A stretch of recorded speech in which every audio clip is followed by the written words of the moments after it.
Ito po ang view ng front ng aming store. Dito po sa right side is yung show window ng sublimation. Sa gilid po is yung pillow basket. Sa kabilang side naman pong show window, ito po yung mga giveaways and then yung straight rack. Sa pillow basket, kakapalit lang po namin kanina. Ang naka-highlight dito nakaraan is yung mga chips na medyo humina na po yung sales. So, pinalitan po namin siya ng mga cartoons. So far today, nag-move naman po yung sales niya. Dito naman po sa aming straight rack, kakapalit lang din po namin kanina na naka-highlight. Ito po yung mga hoodie pull-up na 400 po with print. Ngayong araw po, nung pinalit siya, wala pa po siyang nabebenta today. Dito naman po sa white rack, dry fit premium po yung naka-highlight namin ngayon. Kakapalit lang din po nito from planner. Sa wall naman po ng sublimation, yung hindi po mabenta rito is yung hoodie po na sabli. Recommended po namin siguro dito madagdagan namin yung display po ng mga sando po na full bleed. Kasi yun po yung medyo mas marami pong inquiry. Sando and short na set.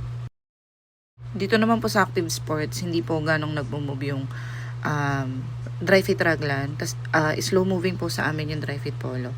Recommendation po namin dito siguro is madagdagan po yung mga display ng dry fit polo po.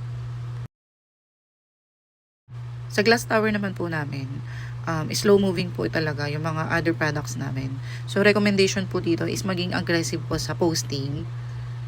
Dagdagan po yung mga promo. Sa special polo po, okay naman po yung sales namin dito. Nag-move naman po siya and effective po yung display. Dito lang po sa mga two-tone stripe and two-tone black white po. Slow moving po sila. So, recommendation po namin dito, more posting po and promos po. Sa wall po ng jackets, na-approve na po yung recommendation namin na mock-up dito. For revision na po siya. Inaantay na lang po namin ma-deliver. Papalit po namin dito is yung corporate jacket. Tapos sa lower part po is yung mga hoodie pull-up po.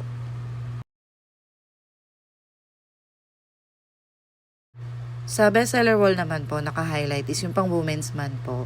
May nabenta po kami pero konti pa lang din po. More on inquiry siya. CV sa Raglan po is slow moving po yung sales niya. Recommendation po namin is promo po sa posting. Sa DIY wall po namin, sobrang slow moving po talaga ng mga items dito.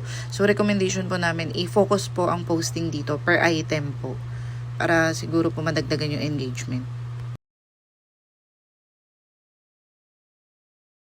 Sa hot deals po, nung in-schedule na po yung VC na pinapalitan po yung family set, medyo nag-move po yung sales niya pag napapansin yung mga ibang color.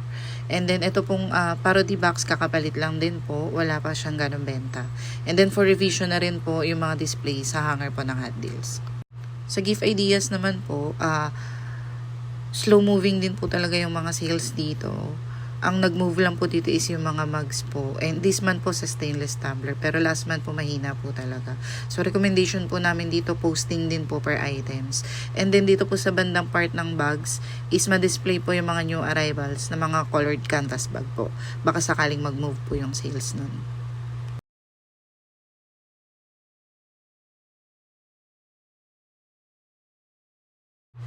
Sa Young at Heart po, medyo humina na rin po yung sales namin ng Huntrix dito or K-pop Demon Hunters. So, for revision na rin po siguro ito, i-coordinate na po namin ito kung ano po yung pwedeng ipalit dito.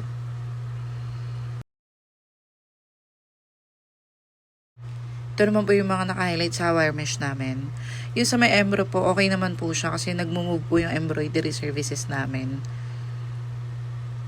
Dito po naman sa giveaways, for coordination na din po kung ano po yung pwede naming ipalit dito since slow moving din po talaga itong mga items na to.